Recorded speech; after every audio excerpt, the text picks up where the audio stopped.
আমার ছোট্ট একটা মনের মাঝে অনেক আশা ছিল, পূরণ হলো না। ওই তো মা সবজি রান্না করতেছে, আমাকে সবজি ছাড়া খাইতে দিছে। মা কি করো? দেখিস না আলু ভাজা করতেছি।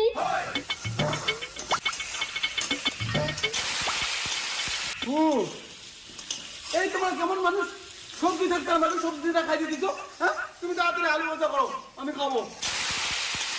তাড়াতাড়ি আলু ভাজা দাও।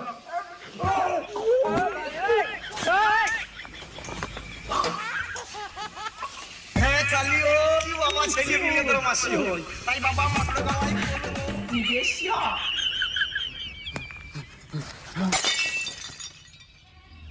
ভাই